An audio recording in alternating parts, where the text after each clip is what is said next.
For exclusive podcasts and more, sign up at patreon.com/partnersincrimemedia. This week's Law & Order Marathon winner is Napat Grappoli of Monza, Italy. Napat will get a marathon decal showing he watched 26.2 hours of his favorite crime show. To be next week's winner, sign up at lawandorderpodcast.com. I'm Kevin Flynn with Rebecca Lavoie and June Thomas, and these are their stories. You think you know who did it, but you don't know who did it. Law and order, law and order, law and order. It's no ordinary police procedural, baby. It's the FNOG of police procedurals, baby. Law and order, law and order, law and order, law and order. These are their stories, these are their stories. Welcome to These Are Their Stories, the podcast about network TV's most enduring crime franchise and the real-life cases that inspired their shows. I'm Kevin Flynn. Each podcast will break down an episode from either Criminal Intent SVU or Original Recipe. And today we're looking at SVU, Season 21, Episode 17, Dance, Lies, and Videotape. Depending on where this goes, they could be looking at prison time. That does not work, because we have a premiere in 3 days. Talking hundreds of jobs, weeks of rehearsal, millions of dollars on the line. Piece of advice? Let's set aside some time for understudies. Joining me to do just that is true crime author and the host of Crime Writers On and Netflix's You Can't Make This Up podcasts, Rebecca Lavoie. Hello, Rebecca. Thank you for inviting me to Studio X, Kevin. I really appreciate it. Oh, ick. There's fluids everywhere. And rounding out our panel is our special guest from Slate. It's June Thomas. Hello, June. Hello, Kevin. Hello, Rebecca. Nice to be here. Welcome back. It's so Thank lovely you. to see your face. Now, I was listening to one of your other podcasts, and I just want to check. Did you just invite me to make me say HR? I love those accents. Because I don't say it like that. We have somebody else on staff who can say controversy and things like that. And I can't wait to hear how they say ballet. So, June, you were one of our first guests to bring up the idea that sleeper cell lesbian Serena Sutherland was not actually a lesbian. But that final line is one of the greatest switcheroos in television history. You're fired. Is this because I'm a lesbian? No, Serena, because we had no idea you were a lesbian ever, ever, ever.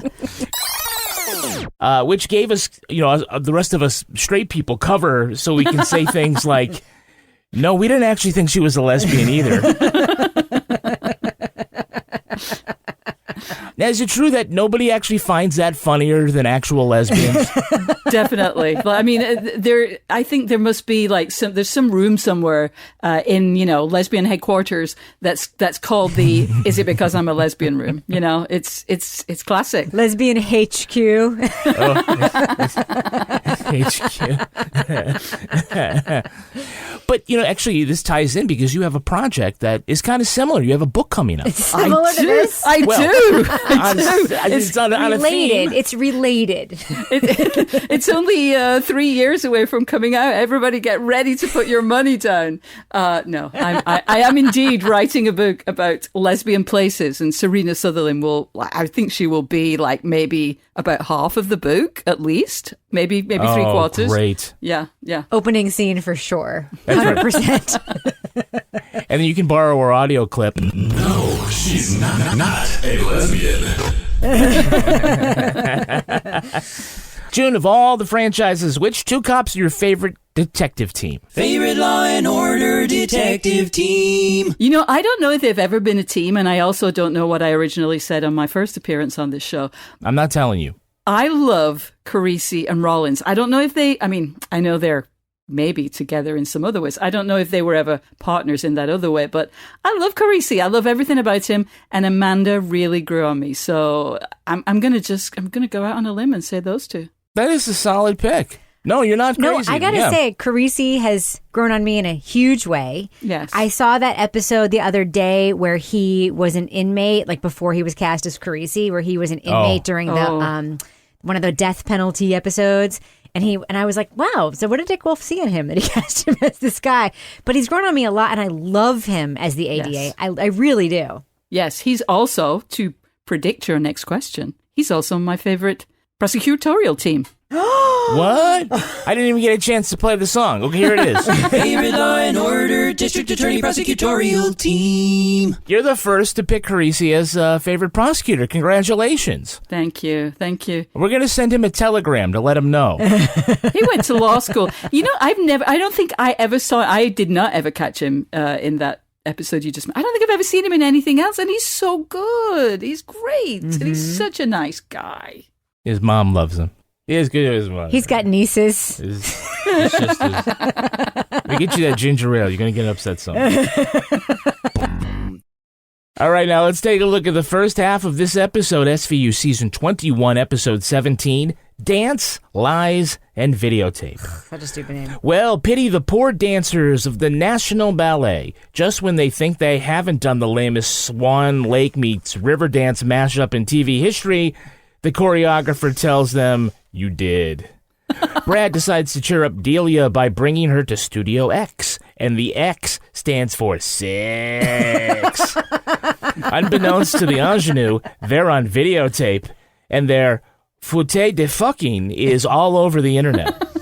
What if the National finds out? Delia, we are going to do everything that we can to help you, believe me. But to be honest, once these things go viral, it can be difficult. Isn't it illegal? If you did not agree to be filmed, yes. Are you sure Brad had nothing to do with this? Positive. Before they can get to the crime scene, someone has removed the hidden camera from the boom boom room, and after talking to a super creepy pornmonger, Liv learns that dancer Jason uploaded the sex tape, just the latest one that he got from Brad, featuring dancers that he's placed in first position, second position, third position. Jeté. Kat and Rollins discover almost none of the ballerinas knew they were being taped, except for Ashley, who was like, I'll do whatever I want. With the new show set to open that week, the behavior is troubling to artistic director Alistair Woodford, and choreographer Sasha Thomas says having his male principal dancers in jail won't work for him. Yes. ADA Dominic Carisi leans on Jason and learns that all the sex tapes were reviewed by Sasha. If he liked what he saw, he'd blackmailed a woman into having sex with him in exchange for Jason deleting the original video. At least one ballerina admits to sleeping with Sasha, but she got a solo, so it was worth it. So is there a bitchier role to play than that of the director or the conductor or the choreographer who gets to go on stage and berate everybody like a little bitch? No, next question. No, okay. You all sound quite pleased with yourselves. Which is astonishing, considering the appalling mess we just witnessed. As of now, Moulin Bohème is on track to being the worst ballet the National has ever produced. But the worst parts of it, you have to have your hair like that. Like, you got to have the longish, lank hair. That's how you get cast, yeah. Yeah. I don't know if they get cast for the hair or they have to grow the hair once they get cast. I don't know. Okay, so like in 2 years, we're going to do an episode where we need you to play a dick choreographer. So start growing your hair, man. You're going to need it. See, I actually pictured June going to Slate doing the same thing, like walking into GabFest, like, you suck and you suck and you suck and you're a lesbian and you're fired.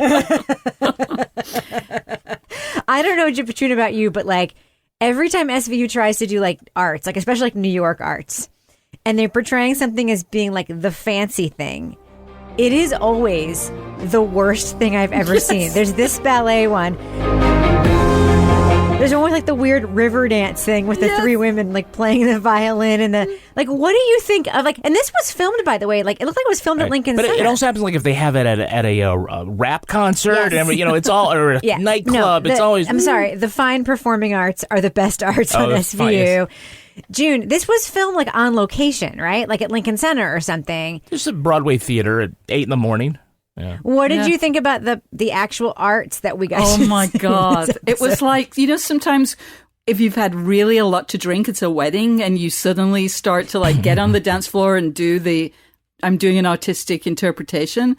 That was what everyone was doing. I mean, when the guy went on stage and said this was the worst thing I ever saw, like he wasn't wrong. It's just that he'd choreographed it. Like, it was true. It was funny. It was funny, ha. He was 100% right. Yeah, you want to be angry with him, but he's absolutely correct. Yes. So look at my notes, Kevin. Dickish director. He's right about it being the worst, though. Yeah, he is. So Delia is teaching a child's ballet class when the sex tape goes viral. I like you, Delia. What you do on your own time is your business. But I can't have that around the kids. What are you talking about? One of the moms showed me the video. Apparently the dads have all found it already.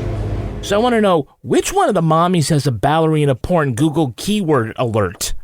It's the dads. Yeah, like what were those dads doing? Like the big boss of the studio fires whatever her name is, Delia.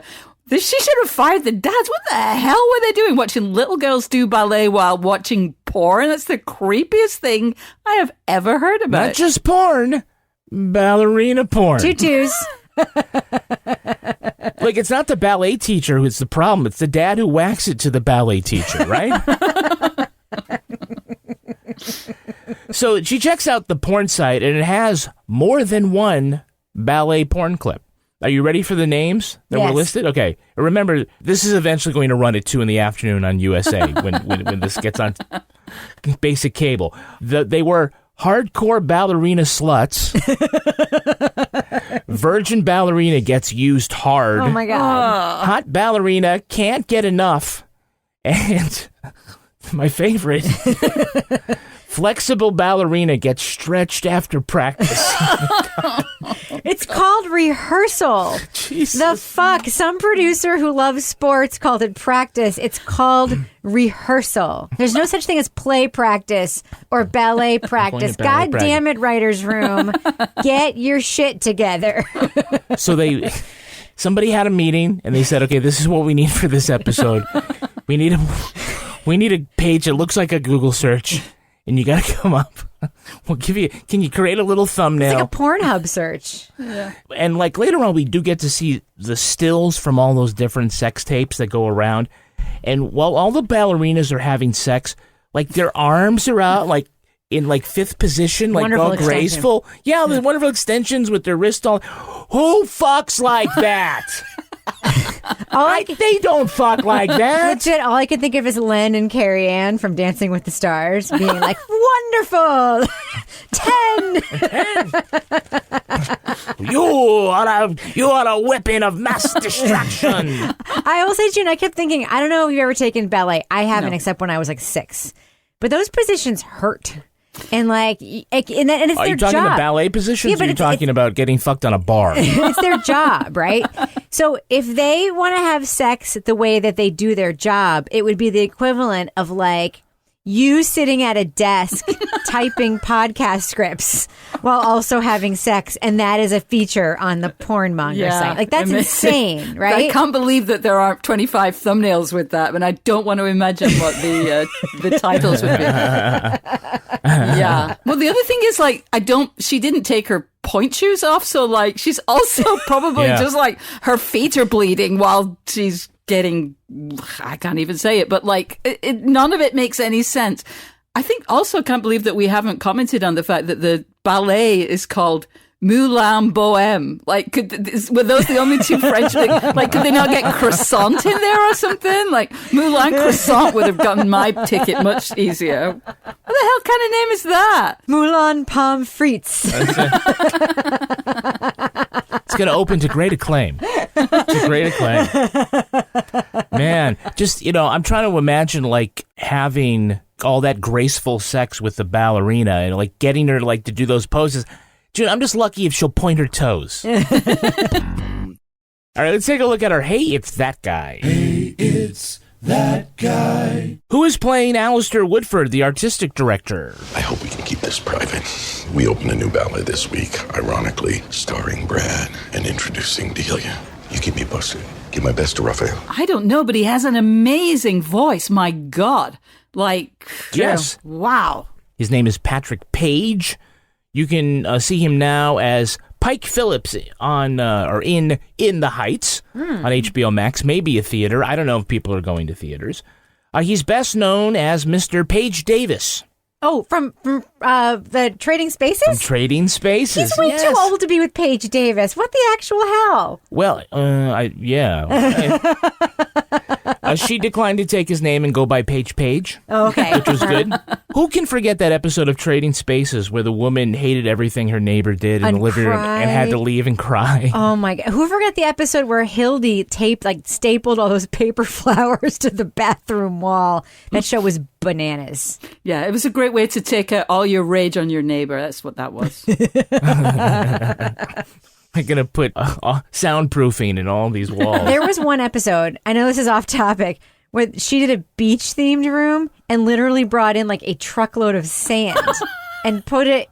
Oh, yeah, that must have been super. They must have been thrilled. They ruined 25 Hoovers trying to pick that up. Oh, you know, the cat loved it. It's like I have my own room. This is where I make a true confession. I have always wanted to use the cat litter. Like, it's just been my dream. But like, they're so small. But like, if you turn your entire house into one big cat box, like, sure, I could live out my dream. Why not? Everybody has to have a dream, June. You do you. Don't get that pretty litter, though, because then we'll know about all our health problems. Right. Oh, no, it turned green. Uh-oh, pH is off. Uh-oh. You'll be looking at it and you'll be saying to the cat litter, is this because I'm a lesbian? So can you tell us who is playing Sergeant Hasim Khaldun? Who's that? I've spoken to some donors from past years, and I'm willing to step up to the level they did to receive the benefits they got. They mentioned sponsoring one of the Primas. I don't know his name, but he's my favorite character ever in the history of SVU. He does get the call on some very strange weeks. Like, there's some really bizarre shit going on this week. Let's call him. Yes. or as the woman described him, like, you mean the groping subway cop? Like, oh yeah, the groping subway cop. Yeah, that one. Guy, yeah. He's from like Transit SVU, and I just don't know why they don't have him being a regular on the show. I love him. Yeah, by the way, the actor's name is Ariel Satchel, second of 3 SVU appearances, and we're greatly disappointed it's not more. He is a Broadway performer, winner of a Daytime Emmy for his performance on The Today Show, and a Grammy for the theater album The Band's Visit. He was also nominated for, and God help me for explaining this, an Ambie Award, Best Performer in an Audio Fiction Podcast. Whoa. For the podcast Two Princes. He was one of 3 princes, so I don't know how that worked out. Okay. Not sure what happened there. But God help me, I did spend the $100 so I could join the Podcast Academy. Same. So I could vote in the Ambie Awards. Same. Wow. June, are you a member of the Podcast Academy? I think all awards are terrible except when I win them. And I've never won one, so there you go. No. Amen. Well, it's $100 and you need a good character reference. I'm happy to provide it. Yes. If you want. I think I skipped that category. Should I ask you a question? Yeah. Like, for real, why is he just not on the show? Yeah. He's fantastic. He's got so much chemistry literally with everyone he's in a scene with. Like, his, like, undercover tech bro character thing was fantastic. He was great. Like, I mean, he's wonderful. Do they want him and they can't get him, which is why they keep bringing him on as a guest? I can't figure it out. But I really liked him. He has chemistry with Rollins. And everyone. He does. He does. And who doesn't like a guy who's, working in the subway all the time? He's like a busker, but also a sex cop. Yeah. Maybe he doesn't want to do it because, all that podcast money is so sweet. All the accolades. He has 8 shows a week, isn't he? Do you think he's read a lot of podcast ads? Do you think? I mean, we know how that goes. I mean, that's the peak of a career, right? Nah, I mean, yes. He's like, I don't like any socks better than Bombas. You know that, right? Yeah. You're like, when I'm not busting gropers on the subway, I'm playing Best Fiends. That's Best Friends without the R. That's right. But we also have a cameo by a very special guest star. It's our very special guest star, Mr. John Waters.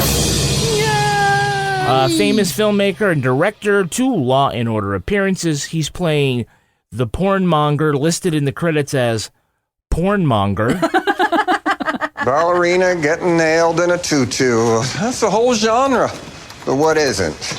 Rule 34, am I right? His titles, include Hairspray and Serial Mom and Cecil B. Demented, known for his campy, gross-out style of filmmaking and his pencil-thin mustache and creepy demeanor. Yeah, I mean, he wears his own wardrobe, right? Like, you can tell he doesn't have to do much prep work. He just walks in and porns out, yeah. Yeah, there's no way that someone dressed him that way. No way. You know what I wonder is, like, because he typically plays the same character. So, like, do you think they just went one day and just did some generic lines like, John, say something porny, say something about the First Amendment. We'll say something about, like, we can come over and bust, search all your servers. Just get all that all done for, to use later. So John Waters was considered for the role of Detective Munch on Homicide: Life on the Street. What? No way. Yeah, back when, remember, he's from Baltimore, and they were filming in Baltimore, and so, Baltimore, yeah. And so he got it. It would just imagine how things would be so different. Can you see him and Ice-T investigating a guy who got his penis cut off? Yes. Yeah, you can, yes. Yeah. 100% I can see that. I know, I think him and Ice-T would make a really funny to see them strolling in. He also has some songwriting credits. He contributed a song to his movie Pecker. The song is called Don't Drop the Soap for Anyone Else But Me. Aww. It is a prison song, of course. It's very sweet. Yes. He also said, sometimes I wish I was a woman, just so I could get an abortion. Oh, I mean, he's not wrong. Only women can get those. That's true. It's very accurate. He's also famous for a tote bag that's available at the Strand that says, if you go home with someone and they don't have any books, don't fuck them. Oh, it's a good piece of advice. Yes. Yeah. He also said, I pride myself on the fact that my work has no socially redeeming value. You and me both, John. No kidding. All right, so Olivia has an in with Alistair, the artistic director, because of their mutual friend. Raphael Barba and I go way back. He speaks very highly of you. And he of you. He is a fan. He gave me a bit of a heads up about the issue. I can't say I'm surprised. You remember that episode where she said... Where were you, on your yacht? Not my yacht. Why? It was probably Alistair's yacht. Honestly, why is he so in with, like, billionaire rich people? Like, how did he get in that crowd? We've heard his backstory, but he's a super dandy. I have a theory. Yeah.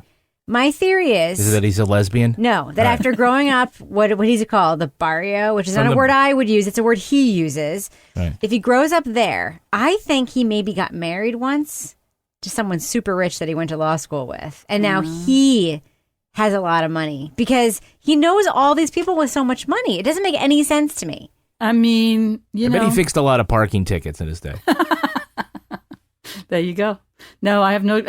Rebecca, I think you must be right. Or law school connections. It could be that. Must be. Maybe he went to a fancy law school. He had great, he got great scholarships. He was a skull and bones person. Oh, exactly. Exactly. Delia says that Brad couldn't possibly have knowingly videotaped her because, quote, he's a gentleman. Jason was always hitting on me, but Brad, he's a gentleman. When he put one of my legs up on the bar and bent me over, he did say thank you. So he's obviously a gentleman. Here's the thing, though. Brad both looks like a very famous person, but not famous person that you can't quite say who he looks like. He just looks like he might be famous. And his arms really were incredible. I mean, I'm a Kinsey 6 and I was like, oh my God, his arms. I mean, you can kind of see why Delia's head might be turned by those arms. Didn't all three of those dudes have a slight Matt Gaetz vibe though? That's what I kept thinking. They all had the hair swoosh, the big front teeth situation. Yeah. I don't know. And when she asks Benson and Rollins if there's a way that they can get her porn video taken off the internet, it's so precious. Oh, I know. Oh, sweetheart, you really think that? It's going to take some time. It's going to take some time. Time that I don't have. Yeah, I'm too busy, asking Barbara about whether or not he's been on a yacht. I'm trying to get child pornography off the internet, not ballerina pornography off the internet. Speaking of, that's sort of the entree into like finding out the tech side is they do go see John Waters, the pornmonger, named Pornmonger, at the website Pornmonger. Yep. By the way, secretly, I'm like, that's a really fucking good name for a porn website. All right. Honestly, it's better than Pornhub. Pornhub sounds like a thing that you would do, like where you just like plug shit into something. It's not sexy. Pornmonger, yeah. Pornmonger, that sounds filthy. Initially, he's reluctant to give up any of the data to Carisi and Rollins. No, in case they didn't teach you this in cop school, there's a little thing known as the First Amendment. Well, I actually went to lawyer school where they taught us about subpoenas. So how about I go get one for every hard drive in this dump? We start kicking the tires. You don't think we're going to find dozens of minors in your little video cache? Well, the leverage they use is like, oh, well, if we look really close at this computer, are we going to find child porn? Well, if you did, wouldn't you want to start investigating that instead? Yeah, like when he obviously tips his hand that there is child porn, and they're just like, cool, you keep your child porn. We'll go after this ballet people. It's like, this is your actual job. I'm not proud, but I did check to see how much ballerina porn there is out there. And there's not a lot, but there are a lot of fetish videos about point shoes. All right, now let's take a look at the second half of this episode. Carisi says a sex blackmail case would be hard to make, and he would need a pattern of criminal activity to move forward. Are there any other allegations against Sasha? No official complaints lodged with the National HR Department. Yeah, the cone of silence in ballet is real. I knew a few bunheads at LaGuardia, rehearsed nonstop, never spoke out of turn, never ate. I mean, that kind of conditioning sticks with you. Listen, this isn't just ballet. It's churches, news organizations, movie sets. When your boss is a predator, people are afraid. Delia is hoping the company won't fire her for the sex tape, and when Benson tells her their target is now Sasha, the choreographer, she says cooperating with that would be the end of her career, so she pulls out of the case. SVU tracks down a former dancer who'd been videotaped, then raped by Sasha. She says that she went right to the top and asked Alistair, the artistic director, for help. But then he threatened to leak the video unless she let the highest bidder at the gala auction take her to dinner and then take her to Pound Town. Oh, my God. To put together their sex trafficking case, they enlist SVU subway cop and Palestinian beefcake Hassim Khaldoon to go undercover at the gala as the horny tech billionaire philanthropist looking to tap a tutu. When he buys Ashley and charges $100,000 to his police credit card, I'm so glad you picked up on that. They nab her for prostitution. She flips on Alistair and Sasha. Olivia visits Delia at her new job waitressing. She tells her Alistair and Sasha will go to prison. Jason will do a couple of months. Brad and Edward were fired, but they're suing to get their jobs back. Delia says it's all little comfort because the whole incident has destroyed her dancing career. There was just that little rhyme that she had about, like, if you're a straight guy, blah, blah, blah. If you're a gay guy, I don't know. It depends. Straight male can't fail. It's like my friend Hudson says. Straight male can't fail. Gay men, it depends. But girls in ballet? Do what we say. I had if you're a Flynn, come on in. If you're a Lavoie, that's a boy. If you're a Thomas, sorry, because nothing rhymes with Thomas. So there we go. Oh, gosh. Yeah. Let's get to the sting operation. Rollins suggests Hassim Khaldoon to go undercover. And like we said earlier, he's currently working for the SVU transit unit. Yes. I knew Dick Wolf had a bunch of spinoffs. I just don't see that one going anywhere. SVU transit division. Not just the transit division. There's an SVU within the transit division. Yeah. All I can think about, June, is that, like, the whole show is going to be, like, tracking Metro cards, right? Like, yeah. Like, Jim, his Metro card was used here, and then it was used here, and then it was used here. That's going to be the whole show. It's going to be amazing. I would watch that. I would pay a premium fee for that show. I would only charge it to my MTA card, but still. You charge the police credit card. Yeah. Hey, we first see him as part of a joint undercover operation to capture a serial killer. Oh, no, wait, a serial groper. Yes. On the subway train. By the way, is that SVU unit in transit, is that still considered an elite squad? In the criminal justice system, subway-based offenses are considered especially heinous. Show me on your Metro Pass where the bad man touched you. No. So after Rollins suggests they send in Khaldun to pose as a rich man. He's a chameleon. This year's gala is tomorrow night after the premiere. We put in a UC, and we get Alistair on tape promising to deliver the goods. How about Hasim Khaldun? Your transit groper cop? He could pass as a oil heir. Oil heir? Really, Liv? Oh, my God. Why would you go there first, Liv? Why was that your first pick?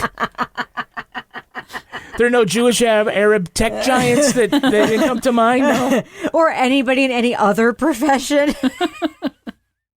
At least they left that in, though. They gave that to Olivia. Like, somebody wrote that line for Olivia. Why?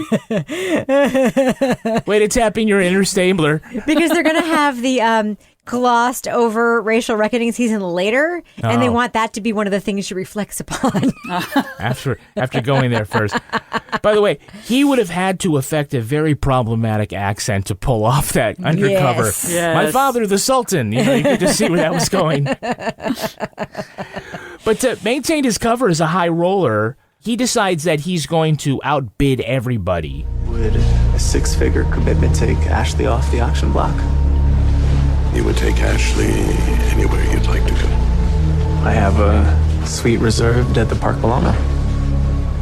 Saoirse can run your credit card. I was hoping Bitcoin would work. That's not a problem. Where do they get a credit card with his fake name on it and that kind of limit? The transit division is all powerful. They got tech you can only imagine. Yeah, if you want a fake driver's license, that's the one to go to, yeah. Do you remember, like, on old school cop shows when, like, they needed money for a thing? They'd have to go to, like, the drug evidence unit to, like, get money. Mm-hmm. But now it's, like, credit cards, and he made a joke about Bitcoin. Like, what if they did take Bitcoin? What the hell were they going to do? If they actually, like, yeah, we'll take Bitcoin, was he going to be like, oh, well, how about my cop credit card instead? Did he get a credit card printed with his name on it? Yeah. And I'd have a limit. Right. By the way, those like raised letters and everything, so it's got to go through a Here's machine. What I keep thinking. Do you know when, like, you look at your credit card thing and you're like, I didn't go to Taco Bell in Arkansas, and like, you have to call Capital One or whatever? So I was just thinking the cops call Lincoln Center and they're like, by the way, this charge was an error. We're going to dispute the charge later. I didn't spend $100,000 on ballerina sex. Come on, boss. But then also when they went to the room, like, she poured him some Japanese whiskey. Like, does that mean that they have to, that costs about $2,000 from the minibar, like, hey. Press 1 for didn't mean to pay for a ballerina. Press 2. Hey, no offense, Ashley, but you could have done a lot worse than the rich man who likes ballet and will pay someone else to have sex with you department than Hasim Khaldun. Yes, she could have definitely done worse. That being said, she was still being trafficked, and that's not fucking okay, but she could have definitely done worse. So we're clear this is just for one night. And safe sex only. Absolutely. You're in charge. I think Rollins would have been like, give me that fucking credit card. She did burst in rather dramatically, didn't she? Like, no, but let's stop this from happening. Yes. Don't want to get any hotter in here. Yeah, Ashley should just be thankful there's not a ballet bar in that room. She's like, I just want to lie on my back for once. Just once. I don't even want to point my toes. Come on. All right, let's take a look at the real-life story that inspired this episode. It's time for Ripped from the Headlines. You think you know who did it. You think you know who did it. But you don't know who did it. You don't know who did it. Ripped from the Headlines. This episode is inspired by the controversy at the New York City Ballet. In 2018, dancer Alexandra Waterbury accused her ex-boyfriend, principal dancer Chase Finley, of sharing sexually explicit photos of her with other members of the ballet. Waterbury says she discovered a text thread among Finley and two other male dancers that contained nude pictures taken without her knowledge. Amar Ramazar and Zachary Catazaro responded with lewd comments and naked photos of other dancers. The texts were then shared with students at the nearby dancing school and at least one wealthy patron of the ballet. It was the second sex scandal to rock the dance company that year. At the height of the Me Too movement, their ballet master-in-chief Peter Martins resigned after accusations of sexual harassment and physical abuse. Waterbury said this frat boy culture emboldened the bad behaviour. Chase Finley resigned from the company and has not danced professionally since. City Ballet fired Ramazar and Catazaro, but an arbiter overturned the decision and reinstated them. Waterbury sued the company and 3 dancers. In September, a judge dismissed the case against all of them except Finley. Alexandra Waterbury is currently a student at Columbia and is pursuing a career in modelling. So just wanted to start with this because a lot of folks were asking, what happened with Cy Frater? Is he around? Did anything happen? Like, he didn't quit. We didn't fire him. Nothing like that. Cy's just taking a little time off. Everything's good, but like a lot of people, he just burnt out on pandemic life. He needed a little break. We said, hey, look, if you don't want to do our stupid show again, just go. It's fine. And he's, no, I really like it, but he just needs a little time off. So instead, you want to know who that was filling in. That was our old friend Chris Green of RTE 2FM in Dublin. And your other spouse, by the way. My other spouse. You love Chris Green. I had to find someone else who would call it Bally. So and controversy. Controversy. No, he does controversy the right way. He doesn't do it like Cy. So Cy's going to be back. We're wishing him well. It's just take as much time as he wants. It's so cute that you think all the fans of the show listen to it because of Cy Frater. They probably do, by the way. No, we got stuff on Twitter. Yeah, we got things on Twitter asking us about that. Okay, so back to our rip from the headlines. The lawsuit said that major donor who was on the text thread saw the photos and said, quote, I bet we could tie some of them up and abuse them like farm animals. And then Finley responded, or like the sluts they are. Boys will be boys? No? Oh my God. Look at June's face. This is shocking. Shocking. I'm shocked. I truly am, actually. It's felt to me like, despite these other stories, that the SVU plot lines have been less ripped from the headlines. And, I mean, obviously, we know that there were these awful Me Too stories, but I'm really genuinely shocked by how close that was. That's awful. I'll say there's one thing in this episode that I really liked. When they were pointing out, after their little coffee group cart thing, that like it's not just ballet companies, it's offices, it's whatever. That's true. Yeah, it's true. But I do think that we think of ballet as being like above it in some way, only because it's like lofty and beautiful, but also something that's really hard to do. Mm-hmm. Yeah, this is terrible. It's no different than like Olympic gymnastics or whatever, right? Yeah. Very similar. You have special women who are athletic or talented in some other way, and it is super competitive. And so, yeah, I mean, it's in a position where people have leverage over them. If you want to be it's not cool. An actress, you want to be a ballerina, you want to be sometimes in the professional world. I mean, I only have this job because I'm sleeping with you. True. That's true. Because I think if I stopped, I wouldn't have this job, hey, right? Listen, is that you knew not... what you were signing up for. Don't point your toes. So these male dancers might be big names, but apparently they're not great dancers. The New York Times review said that Zachary Catazaro, quote, shows only borderline capacity for bravura roles, while Chase Finley, physically as impressive as Mr. Catazaro, technically stronger, but often an awkward partner, now comes across as more of a stuffed shirt than when he first emerged 10 years ago. I am incredibly gratified that they sucked. No, I'm like incredibly horrified by the nature of ballet reviews. We're talking about pretty bitchy, right? We're talking about their perfectly cunty, absolutely. We're talking about their bodies. We're talking about the way they look. Well, they're talking about the way the guys look, so I think the guys can take it. It's still weird. It's very weird. Is it not weird? You know how Waterbury found out that Finley was distributing nude pictures of her? Was it dads in the kiddie ballet class? Was the dads in the ballet class? Yes, we're looking at it. But the way that she found out is that he gave her the password to his laptop. What? Rookie mistake, dude. You deserve to such get an amateur. 100%. People are so disappointing. I don't even have the password to your laptop. It's because you're not going to find my ballet porn. Also, I don't care what your password to your laptop is. So this certainly is not the biggest scandal nor the biggest crime affecting the performing arts in Gotham.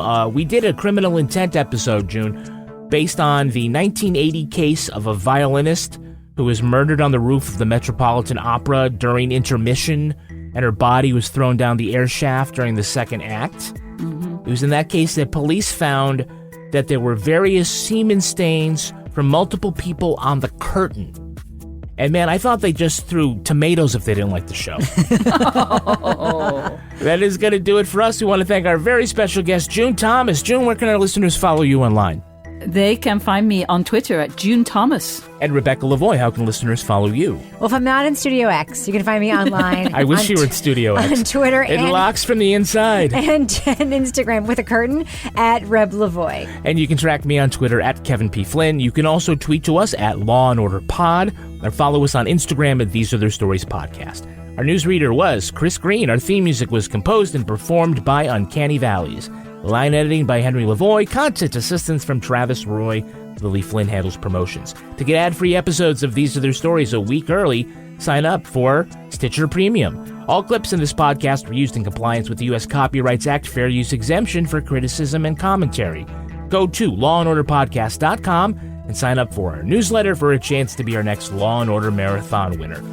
These Are Their Stories was recorded in the Yoga Loft above the Bodega in Bay St. Louis, Mississippi studio, and is a production of Partners in Crime Media.